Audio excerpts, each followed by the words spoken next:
Type 2 Hero by Mad Nimrod. Chapter 10 Progress in Presentation. 2 weeks until the festival. It was Saturday morning and Class 1C was out in the UA field. Most of them were practicing their quirks, working to make them stronger and more effective. A few students were off to the side. Oscar, Sonata, Hojo, and a few others would work their bodies, but they knew their quirks wouldn't help in the long run, so they elected to focus on helping the others in any way they could. This usually came down to helping Oscar prepare refreshments for everyone. Tabata and Yoshio had disappeared to, quote, work on something, while Hayashida seemed busy flirting with some upperclassmen. One could guess how successful that was. Amidst all this, Midoriya was sitting on a hill with Aizawa, observing the students who were practicing their quirks. Aizawa was still bandaged like a mummy from the USJ incident, but volunteered to supervise their practice. Is it just me? The pro hero asked. Or is the fat one getting faster? That's Gakushu, Izuku clarified. Don't let his girth fool you. He's always been fast. Izuku watched as the aforementioned student dodged Sakai repeatedly without even using his quirk. Left, right, left, up. To both student and teacher, it was like watching a dancing water balloon. The almost hypnotic routine was interrupted when everyone heard a loud "Kya," followed by Asano face-planting the ground at her full height. She had been sparring with Moriboshi, who had dodged a kick and froze the bottom of Asano's shoe, making it very slippery. There was a brief silence before half the students collapsed in laughter. I need some coffee. Aizawa got to his feet. Don't break anything vital while I'm gone. As the mummy instructor hobbled toward the school, Izuku turned his attention to his class. Asano had gotten back up and was doing post-exercise stretches before shrinking back down to her normal size. Oi! A voice shouted from the direction of the school. Turning to the newcomer, Izuku and the others saw Tabata and Yoshio running up. Hey guys! Tabata hollered, waving a thick brown folder over his head. We got it! 12 days until the festival. Izuku gave a pained grunt as he hit the padded floor of the school dojo for the 17th time that afternoon. Sir Night-Eye had just demonstrated a masterful judo flip with the kid without breaking a sweat. After so many flips, Izuku was sore all over, but it wasn't the sort of soreness he suffered in middle school. This was the soreness of training, not the soreness of bullying, so it was magically nicer. Too slow, the tall hero pointed out. You're getting better, but you need to get better faster, young man. Sorry, Izuku whined a bit as he got to his feet. He barely straightened up before having to duck under Night-Eye's roundhouse kick. He shot forward and tried to kick the back of Night-Eye's knee before he could regain his footing from this quirk, but narrowly missed as the hero simply jumped using that leg before bringing his other leg back down to knock Izuku back into the mats. There was another grunt of pain from Izuku, but a smile from Night-Eye. There you go, he acknowledged as he helped Midoriya back up. I remember a few days back you tried to counter with that with a punch. You've learned to aim for a possible weak point, and that will be vital for you, young Midoriya. You're small, so you can't overpower your foe, but every foe has an opening that can be exploited. You're good at analyzing, so work on using those skills to spot openings and weaknesses on the fly, got it? With a determined nod from the smaller boy, Night-Eye smiled again and ruffled his hair. Midoriya was determined, focused, and a quick learner. All Might definitely made a mistake letting this kid go. Ahem! Principal Nezu called out as he entered the room. Izuku and Night-Eye turned and saw he was dragging a tea cart into the room with his tail. I believe it is time for a tea break. Need to replenish that sugar after eating mats all afternoon. Both humans laughed at the principal's joke as they took him up on the offer. Izuku accepted a cup and took a calm sip, giving a content sigh at the flavor. Night-Eye took a sip and his eyes widened. "Principal," he gasped. "This tea is amazing." Midoriya's mother gave it to me. The rat bear thing chuckled. Family recipe. She won't tell me how to make it myself. This elicited a chuckle from all three as they took another sip of the divine tea. 10 days until the festival. On Wednesday afternoon, Izuku found himself in the support course workshop. Due to his close friendship with Mei, said workshop was a very familiar and comforting place for him. Unfortunately, he found himself in a very unfamiliar and uncomfortable position as he was sandwiched between Melissa and Mei at a nearby work table. He was happy the girls were focused on what was on the table, or else they'd see his face was redder than Mei's hair. Here's what we got planned. Mei smiled as she unrolled a blueprint. Izuku looked down at the paper and gawked at what he saw. This is going to be your new arm, Mito-chan. It'll be powered by more red matter, crafted by yours truly. So there's no way it'll run out of power before we make an upgraded version. It's made of... Excuse me, one sec.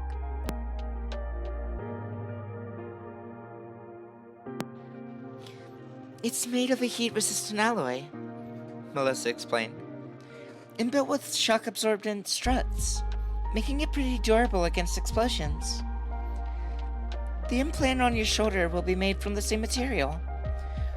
With that implant, it'll plug into your shoulder directly and perfectly, leaving no room for anything to get wedged. The palm and fingers will have a special nerve connecting padding so you can actually feel what you're holding. Something. It'll also give some manner of temperature detection, but you won't actually feel burned or chilled. Before any of that, though, Mei continued as she pulled a big box over, there's something you gotta do. She quickly opened the box and pulled out the contents. Izuku gasped as he saw it was another prosthetic arm, but it looked very little like what was on paper. It was skinnier and looked like it was made out of pewter. This is a beta arm Mel and I made earlier. After you get surgery done this weekend, this will help you get used to having two arms again. It has the same nerve padding and is made of similar materials, but it's nowhere near as durable. Think of it as training wheels for your shoulder. Mei gave a chuckle.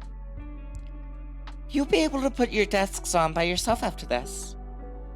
Kinda gonna miss helping you with that. Maybe I should ask you for help anyways. If that's how you feel. Izuku joked. Both girls laughed at this remark. Mei put the beta arm back in its box and dashed off to check something in the next room over, leaving Izuku and Melissa alone. Izuku turned to look at the third-year girl, taking in the beauty that just permeated off of her. He'd known her less than a week, but he felt it was now or never. Shield-san? He asked. I was wondering if you were gonna be busy tonight. I was actually about to ask you the same thing. Melissa smiled as she put the blueprints into a poster tube. I'd like to talk to you more about your arm. See what sort of accessories you'd like us to install. Oh. Izuku vocalized his surprise. Not busy at all. We can talk tonight. He gave a nervous chuckle, feeling like he had lost his chance. Excellent. The taller inventor pouted his shoulder. We can talk about it over dinner. Your mother recommended a good restaurant not too far from the school. Does 7 sound good? What? 9 days until the festival. Wait, Oscar asked as he and Izuku exited the classroom for lunch. aren't you saying she asked you out to dinner last night? Yeah, I was surprised too. Izuku nodded. I mean, I was gonna ask her, but I didn't think she'd take charge like that. Was it a good dinner? Absolutely. We talked about my new arm and... Midoriya-kun! Both boys turned and saw Momo running up. Izuku was a bit surprised to see her in this part of the school before lunch, and Oscar had never seen her, so he didn't know what to expect. Midoriya-kun, I was wondering if... Her gaze fell on Oscar, who suddenly felt nervous. Who is... Oh! Midoriya gestured with his hand. This is my classmate, Oscar Moskowitz. He's a nice guy. He can climb walls and... Wait, off track. What was it you needed? Momo stared at Oscar for a few more moments before shaking her head and looking back at Izuku. I wanted to ask you if you knew where Ectoplasm Sensei is. He wasn't in his class. He's down at the second gym with Flat King. Izuku stuttered. Momo nodded her thanks and glanced at Oscar one more time before dashing off. The two boys watched her go. Did I do something wrong? Oscar asked. She kept looking at me. Maybe she thinks you're cute? Oscar gave a chuckle at the inconceivable notion, and the two boys started walking towards the cafeteria. 8 days until the festival. Friday night. It was time. Izuku lay on a padded operating table in Recovery Girl's personal clinic on UA campus. His mother was there, as were Midnight, Netsu, and Melissa and May. May was carrying the black box that Izuku had seen a few days prior. Inside that box was the first step to regaining what he had lost. No. He could never regain what was lost. His arm, his innocence, his best friend. He couldn't get back any of those. What this was, it was the next step to moving beyond his past. Are you comfy, child? Recovery Girl asked as she lifted the table just a bit. You're gonna be here a while, so I want to make sure you won't be hurting when we're done. I'm fine, Sensei. Izuku smiled. I might fall asleep before we even begin. This got a chuckle out of everyone present. We're going to put you under now, Chio explained. With how late it is and how long this could take, I wouldn't be surprised if you slept until morning. We're going to attach the nerves in your shoulder to the implant as it goes in. That'll let you move the arm like you used to. But don't feel bad if things don't work perfectly immediately. You've been without an arm for over a year, after all. Ready? Izuku didn't answer immediately. He looked at everyone present, gave a genuinely happy smile, and nodded. I'm ready. 6 days until the festival. Class 1C was abuzz with excitement. It was Monday morning and the sports festival was that Saturday. It almost felt like a holiday was just around the corner and these kids were eager for its arrival. We're gonna nuke the festival! Kakushu cheered. I bet no one will expect us to get past the first event, but we're gonna take home the gold. Maybe you will. Oscar said as he munched on a cinnamon roll. But the rest of us will be lucky to just squeak by. Dude, Sakurai groaned. You really need to think of better mouse puns. Say, anyone seen Midoriya? Kagero asked as she preened her wings. I tried to call him over the weekend, but his mom picked up and said he was busy. Wonder what he was busy with, Choji stated. When Choji finished, the doors opened and Midnight stepped into the room. Everyone turned to her expectantly, but were met with a silent glower from Midnight. After a few moments, her glower turned to a smile and she stepped aside. Midoriya stepped in behind her, his bag over his shoulder like normal. He took a single step inside before turning to the class. Without saying a word, he smiled and waved at his classmates with his hand. His left hand. The gears in the metal prosthetic whirred as he moved the elbow, and clicks were heard as he moved his fingers. It was so slow and somewhat clunky, but Izuku now had a left arm. The class stared in shock for several seconds before they all screamed in excitement. A few even leaped from their seats to glomp the small boy, so happy they were to see him like this. Midnight giggled at the display of affection, deciding the class would be fine if she let them express it for a minute or two. 4 days until the festival. It's official, Yoshio stated Wednesday afternoon. Asano's definitely gotten taller. Said student was standing at her full size next to a wall, with Hojo standing atop a ladder holding a tape measure. 4.75 meters, she called out. Over a meter in under 2 weeks, Tabata said. Wonder why it's going so fast. Quirks are like muscles, Gorogoro said as he did stretches next to his classmates. Asano probably never stretched her tall time to its limit before coming here. This keeps up, she could become the next mountain lady before her 3rd year. You could not pay me to wear a leotard like hers. Asano grimaced. There were a few moments' silence before she glared at Tabata. Stop thinking it. At the same time Asano was getting measured, Moriboshi was working on her ice with Izuku.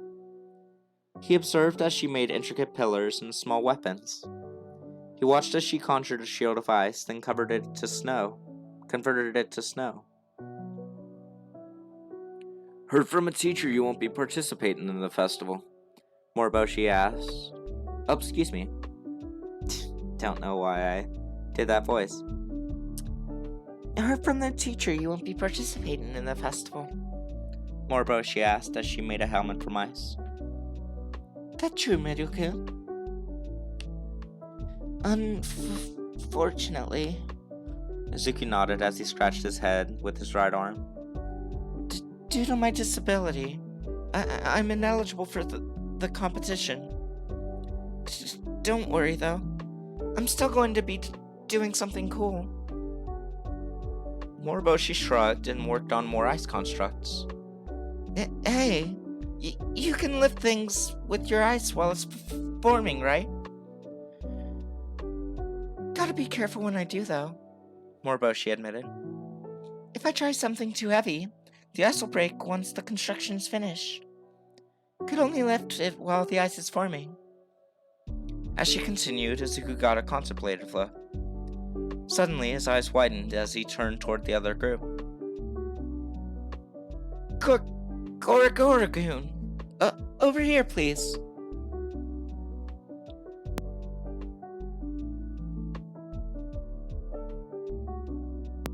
"2 days until the festival.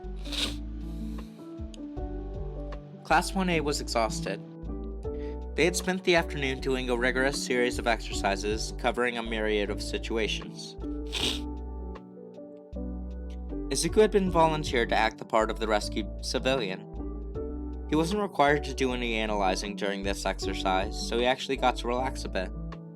Only a bit, though. In the end, he was just as sweaty as the rest of the class, and joined the boys in the changing room. However, he waited until the others had finished and left before changing on his own.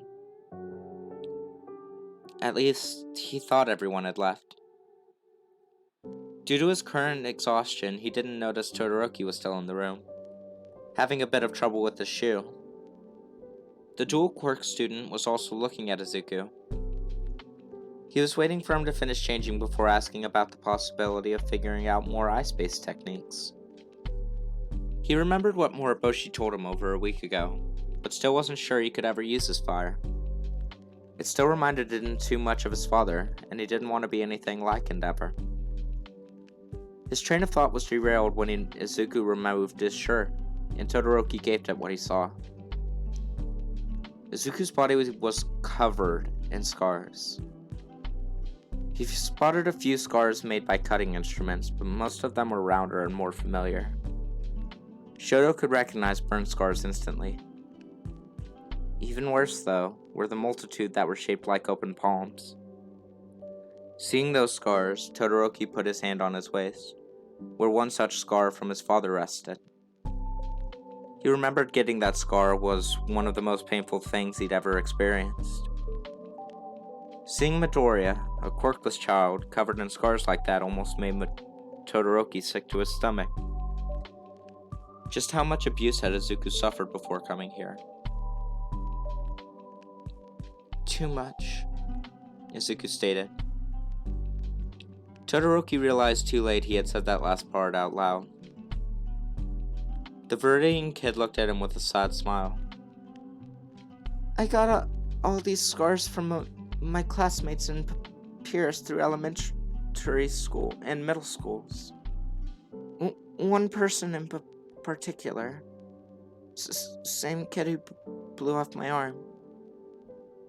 Why? Todoroki gasped as he got to his feet. Why would they do such a thing? Because I'm quirkless, Izuku stated plainly while looking down. Because I'm part of the 20% who wasn't born with the power. Because of that, a lot of people view me as less than human. Classmates, teachers, neighbors. Too many people who'd let me suffer and not care. He turned his gaze back to Todoroki. Now you know why I just don't get why you won't use your fire side. You were blessed with something amazing, but you're not using it for what? Despite the same sort of person who gave me all these? Todoroki-kun, take it from me. Things won't be better if you don't use everything you have. He pulled a new shirt on and walked out the door, leaving Todoroki alone in his thoughts. That certainly gave him more to think about. One day until the festival. It was Friday afternoon now. Class 1C was assembled on the training field, lined up in front of midnight. She had supervised them for this last afternoon of practice. Taking a breath, she looked at her students with a smile. Everyone, she hollered. Tomorrow morning is the festival. Tomorrow is what you spent the last 2 weeks training for. I want to see all of you do your best and show the rest of the school, the rest of Japan, that you're not to be underestimated just because you're Gen Ed students. With that in mind, I have only one more thing to tell you. She waited a few seconds, letting her words sink in, before giving her parting words. No matter how far you get, no matter if you lose, I have never been more proud of you. Now go home, eat something good, go to bed early, and be here by 7 a.m. tomorrow morning. Class 1C, dismissed. Oh, wow. Okay. I know this is a bit shorter of a chapter, of an episode, but as you might have been able to notice, my voice is kind of giving out on me a little bit. So I'm going to go ahead and end it here for now. And hopefully I can record another episode tomorrow. But we'll see with work. Hopefully I'll be able to have time. But I hope all of you have a wonderful day. I'm so sorry that it's taken me so long to get these episodes out. Work's been crazy. But thank you guys so much for sticking around and coming back every couple of weeks. I really do enjoy getting to share these moments with y'all and make content we all enjoy. So with that being said, hope y'all have a wonderful rest of your day, and ciao for now.